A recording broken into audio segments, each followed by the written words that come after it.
સદગુરુ વચનના થાવ અધિકારી, મેલી દો અંતરનું માન, આળસ મેલીને આવો મેદાનમાં, સમજો સદગુરુની શાન.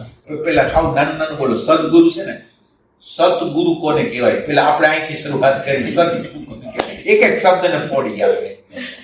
ત્યારે સદગુરુ શબ્દને આપણે પેલા ઓળખી. સત એટલે ત્રણે કાળમાં હોય સત કહેવાય. ત્રણ કાળમાં હોય સત. એટલે સદગુરુ છે એ આ સત્યને બતાવે એ હોય. અને આપણે અત્યારે જે જીવી છીએ એની અંદર એક વિચાર, એટલે આપણે ત્રણ સત્તા છે. આપણે એને એક નામ આપી પ્રતિભાષિક સત્તા. પ્રતિભાષિક એટલે વિચાર એટલે કલ્પના. આપણે આખો દિવસ જો વિચાર કરીને તો આપણે વિચારના પ્રદેશમાં બહુ વધારે રહેતા હોય. અને આ વિચારનો પ્રદેશ છે એ કાલ્પનિક છે. એટલે એને પ્રતિભાષિક એટલે સપના જેવું. કાલ્પનિક. એક ફેક્ચ્યુઅલ, અત્યારે આપણે વાતચીત કરી રહ્યા છીએ, ફેક્ચ્યુઅલ જગત છે. અને એક ટ્રુથનું જગત છે. આ ત્રણ રિયાલિટી છે. એક પ્રતિભાષિક સત્તા છે, એક ફેક્ચ્યુઅલ જે હકીકતમાં જે છે એ છે, અને એક સત્યની એક સત્તા છે.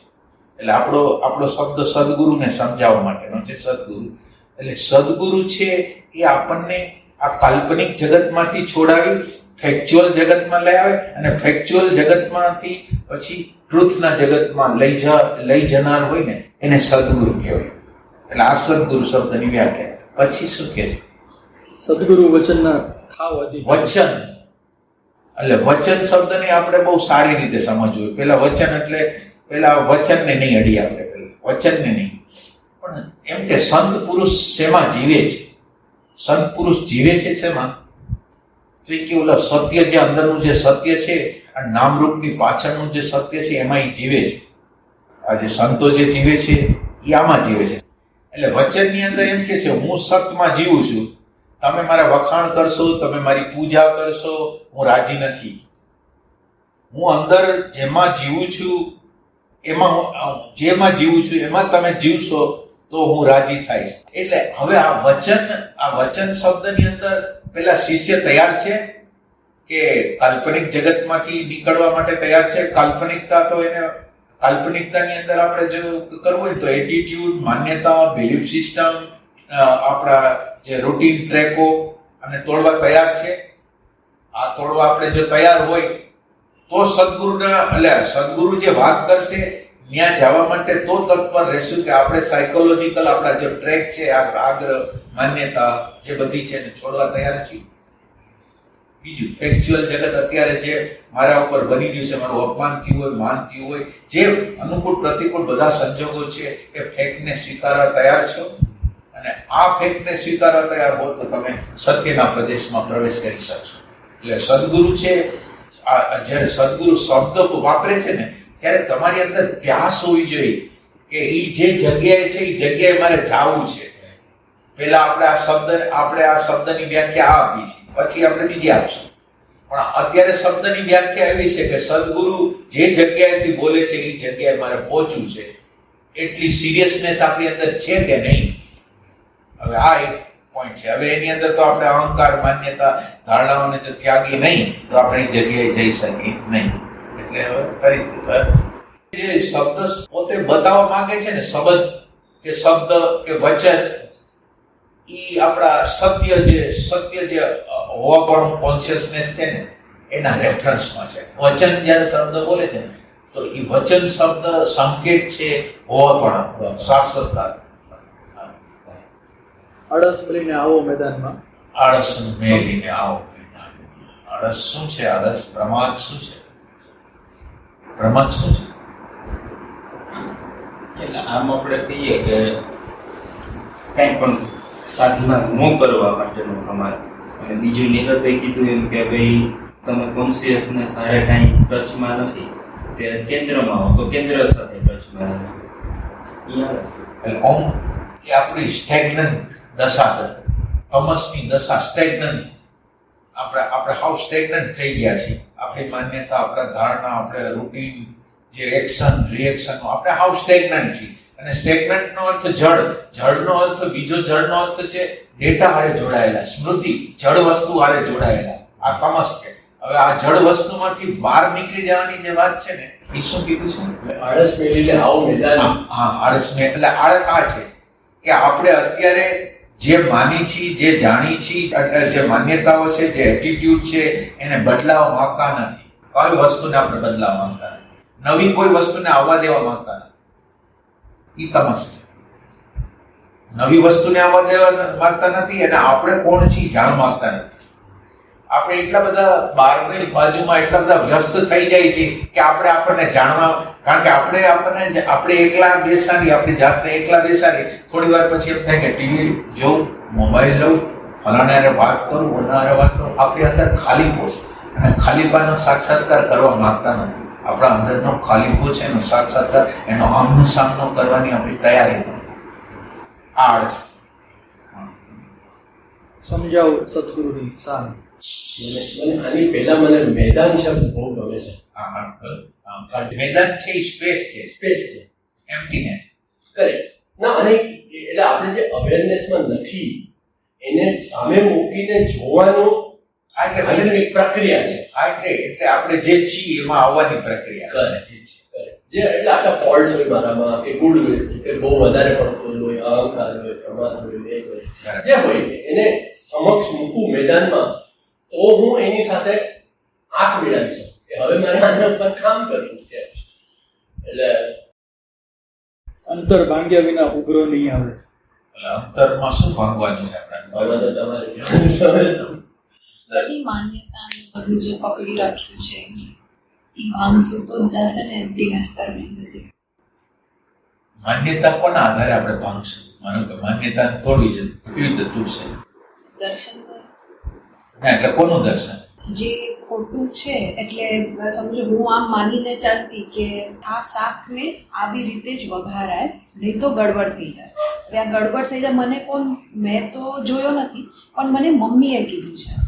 તો હવે મેં માન્યતા મારી ડેટામાંથી લીધી છે અને મેં ક્યારે એક્સપેરિમેન્ટ કર્યો નથી. તો હું એક્સપેરિમેન્ટ કરું અને મને ખબર પડે ના કાંઈ ખરાબ થયું નથી, તો મારી માન્યતા ત્યાં બ્રેક થાય. હું જ્યારે પોતે વેરીફાઈ કરું એ વસ્તુ, તો એટલે અત્યારે આપણે પ્રશ્ન મારો શું હતો? માન્યતા કેવી રીતે બ્રેક થાય? માન્યતા એટલે શું? ના આપણે અંતર એટલે સવાલ આ અંતરમાં શું જગ્યાએ છે? આ તમે ફેક ની વાત કરી, પણ આપણે ટ્રુથ આગળ જવું છે. અનુભવ કરનાર કોણ છે? આપણી અંદર અનુભવ કરનાર કોણ છે એની આગળ જવું પડે ને. આ માન્યતાને તોડવા માટે તમે કોણ છો એ તમે જાણો નહીં, તો આ માન્યતા તો અત્યારે તો આ માન્યતા જ હું છું. તો આ માન્યતા ન હોવ તો હું એનો ત્યાગ કરી શકું. જો માન્યતા હોવ તો હું ત્યાગ ન કરી શકું. તો હવે માન્યતા નથી તો શું છું? એટલે જે મૂળ સ્ત્રોત છે ત્યારે જવાની વાત કરે છે. અને ઈ નો થાય તો કે આ મમ્મીએ કીધું છે એમાંથી પાછી બીજી માન્યતા થઈ જાય, ઓલી છોડી દો તો કઈ માન્યતા બનાવો? નવી બનાવી લો. કે આનાથી કાંઈ પાછો નથી અનુભવ થતું. થયો તો ઈ અનુભવના આધારે હું માન્ય, જ્યાં સુધી ઓલાદ નથી આવ્યો ત્યાં સુધી એક માન્યતા એ તો છે. એ નવી માન્યતાઓ બનતી, સારી માન્યતાઓ પછી આપણે એને કહેતા હોય. જુદી બની જાય. એમ ટૂંકમાં ઓલી બ્રેક થાય બરાબર. પણ નવી બની જાય. એ લાઈન શું હતી? અંતર ભાંગ્યા વિના ઉભરો ન આવે, નહીં થાય સાચી એટલે અત્યારે તો આપણે ઉભરો તો શું, પણ સાચી ફિલિંગ નથી. એટલે આપણને લાદવામાં આવેલી ડ્યુટીઓ કરી છે, ચાહે પતિ હોય, ચાહે પત્ની હોય, ચાહે મા બાપ હોય. અને આ લોકોએ સોસાયટીએ ધર્મે આપણી અંદર બાઇટ ઉભા કર્યા છે. બાઇટ ઉભા, હું મારા ફાધરનું કરી ન આવું તો મને બાઇટ થાય, મારા મધરનું ન કરી આવું તો બાઇટ થાય, મારા હસબન્ડનું ન કરી આવું તો બાઇટ થાય, વાઇફનું ન કરી આવું તો બાઇટ થાય. એટલે આ બધું બહારના લોકોએ ઊભું કરેલું છે ને આને આપણે પ્રેમ કહીશું, જે સ્વયંનું કંઈ નથી. સ્વયંનું કંઈ છે જ નહીં. એટલે અંતરનો ઉભરો તો એક બાજુ છે પણ ફિલિંગ નથી અત્યારે. એટલે જે સમાજનો જે ઢાંચાએ જે રીતે આપણને ગોઠવીને રાખેલા છે કે મારે આની હારે આવી જ રીતે વર્તું, જો ન વર્તું તો એ લોકોએ સમાજે ધર્મે બાઇટ ઉત્પન્ન કરી છે આપણી અંદર. આપણી નજરમાં આપણે પડી જાય છે. આપણે બે વસ્તુ કરવા માંગીએ છીએ, એક બીજાની નજરમાં ઉપર ચડવા માંગીએ છીએ એટલે સારું વર્તન કરે છે, અને આપણી નજરમાં પડી ન જાય એના માટે આપણને બાઇટ ન થાય એના માટે આપણે જે કચાશ છે એને થોડાક અંશમાં પૂરી કરવા એટલે કે હું કઈ ખરાબ નથી એમ. આપણી અંદર જે કરુણા, પ્રેમ એના કઈ ઉભરા છે. એટલે અત્યારે ઉભરો કેવી વસ્તુ છે કે જ્યારે તમારી અંદર તમે શાંતિ હારે કનેક્શન કરો, આનંદ હારે કનેક્શન કરો, મૌન હારે કનેક્શન કરો, એટલે મૌન છે ને એ તમારી અંદર તો મૌન છે પણ એ બહાર ફેલાવા માંડે, તમને અડવા માંડે, દુનિયાના બધા જગ્યાએ એના વાઇબ્રેશનો જવા માંડે. એટલે જ્યારે સાચો ઉભરો જ્યારે આપણી અંદર આવશે ત્યારે એ આમ ચેપી જેવો હશે, બધા લોકોને લાગશે. એ ટાઈપની વાત થાય. એટલે કે છે ને મહર્ષિ રમણ આગળ એક પ્રોફેસર ગયા અને એની આગળ 31 સવાલો હતા. 31 સવાલો લઈને ગયા અને એ આ ઉંબરામાં આવ્યા અને ઉંબરામાં બેસી ગયા.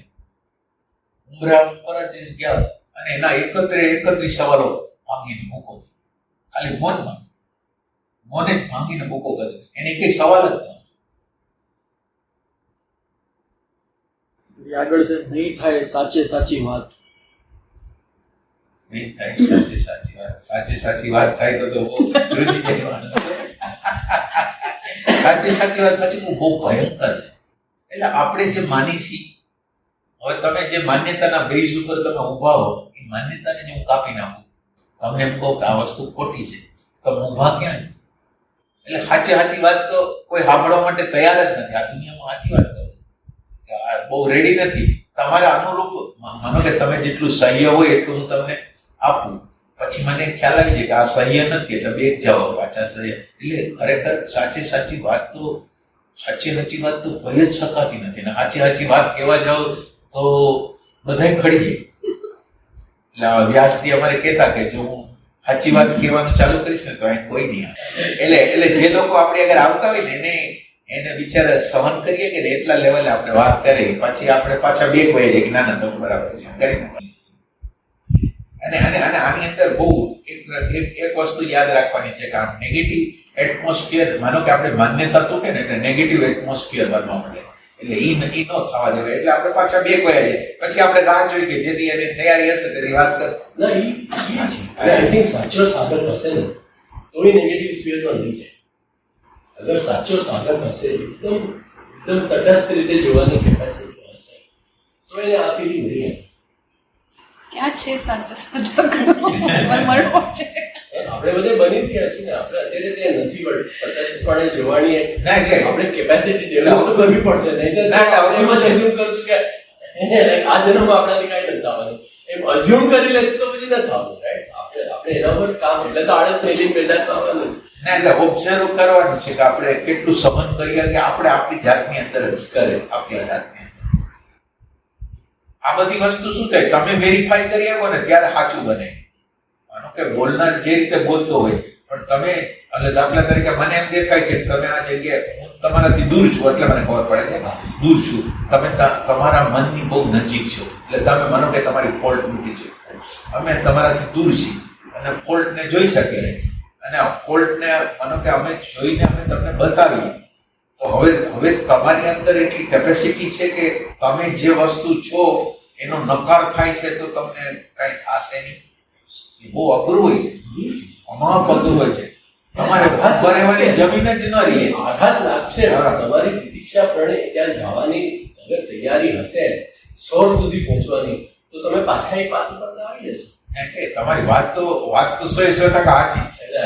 એમાં તો હવે એમાં મહેનત કરવાની છે કે આપણે જોઈ શકીએ કે એટલે આપણે જેમ પ્રોસેસ કરતા જઈએ આ વસ્તુને, કે આપણા અંદરનું કન્ડિશનિંગ આપણે કેટલું તોડી શકીએ છીએ અને એના પર ઘણું બધું કામ કરવાનું છે. અને આ શબ્દને તો આપણે માનો કે ગમે તે રીતે એને સમજાવી દઈએ, આ શબ્દને, પણ સાચી વાત એ છે કે આના દ્વારા કરતા માનો કે તમને કોઈ પ્રોબ્લેમ છે, તમને કોઈ પ્રશ્ન છે, તમને ક્યાંક દુઃખ લાગે છે, તમને ક્યાંક સુખ લાગે છે, તમારો ક્યાંક આગ્રહ છે, એને કેવી રીતે તોડવું એ ડાયરેક્ટ વે છે. આ ઇનડાયરેક્ટ વે છે. આ બધી વસ્તુ છે ઇનડાયરેક્ટ છે. ઇનડાયરેક્ટ એટલે આપણે ઘણી વાર તો એવું માનતા હોય કે આ વસ્તુ મને લાગુ પડતી નથી, કોઈ બીજી વ્યક્તિને લાગુ પડે છે. માનો કે આપણે જે વાતો કરીએ અમુક આપણને એમ લાગે આ વ્યક્તિને લાગુ પડે છે, આપણને એમ ન લાગે આપણને લાગુ પડે. એટલે સત્સંગ એવી ટાઈપની વસ્તુ છે કે સીધું ડાયરેક્ટ રીતે મને જે જીવનનો પ્રશ્ન છે અને એ પ્રશ્ન જીવનનો હું કરું છું અને હું તમને જવાબ આપું છું, તો એ જે ડાયરેક્ટ એટલે અત્યારે તમારી જે ઓબ્સ્ટેકલ છે એને કેવી રીતે દૂર કરવું, આ બધી વસ્તુ તો માનો કે વચન શબ્દ છે એની આગળ તમે અનંત જન્મ પછી વચન આગળ જઈ શકો. વચન એટલું બધું સહેલું નથી કે વચન આગળ તમે પહોંચી શકો. એટલે આના દ્વારા મજા આવે, પણ અમારા જીવનનો પ્રશ્ન છે કે તમને ભય લાગે છે કોઈ પણ બાબત, હવે એનું કેમ કરવું, તો એ વસ્તુ છે ઇનડાયરેક્ટ છે.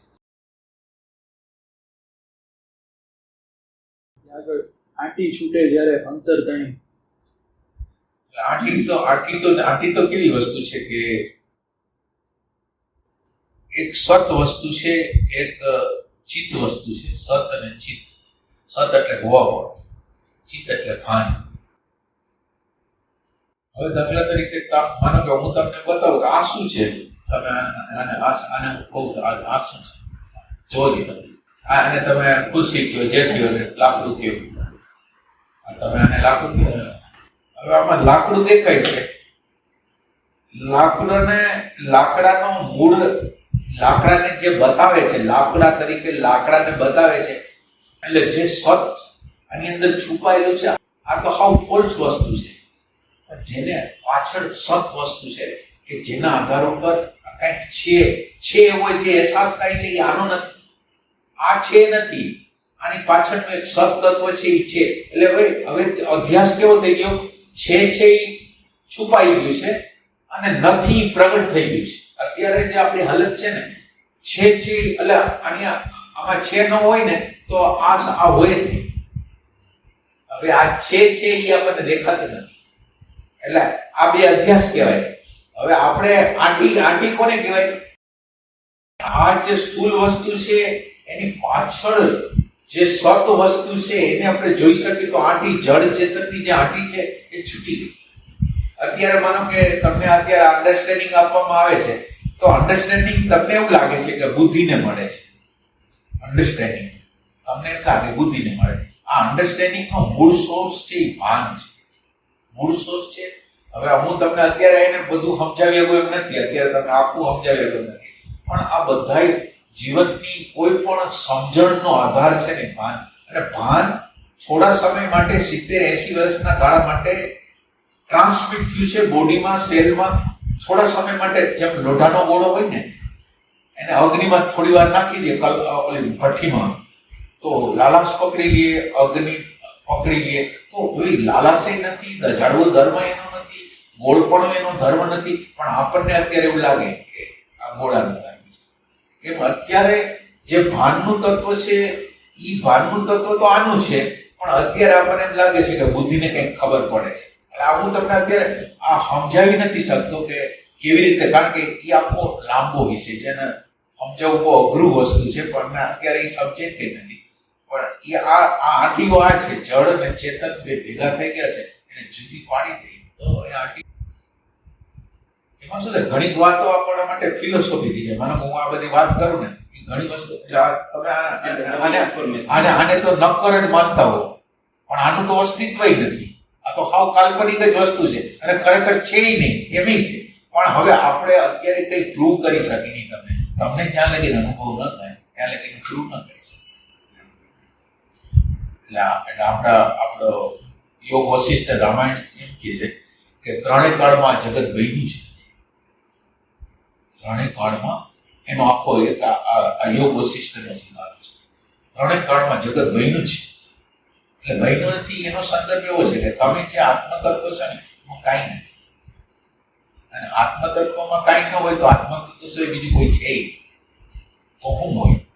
એ જે સિદ્ધાંત કહેવા માંગે છે. એટલે આ થોડીક એટલી બધી સૂક્ષ્મ બાબતો છે ને આપણે સંશોધન આમાં કરવું પડે. તમને દેખાય છે, માનો કે તમે અત્યારે બોલો છો, ચાલો છો, તો મને એમ લાગે કે તમે જીવંત છે.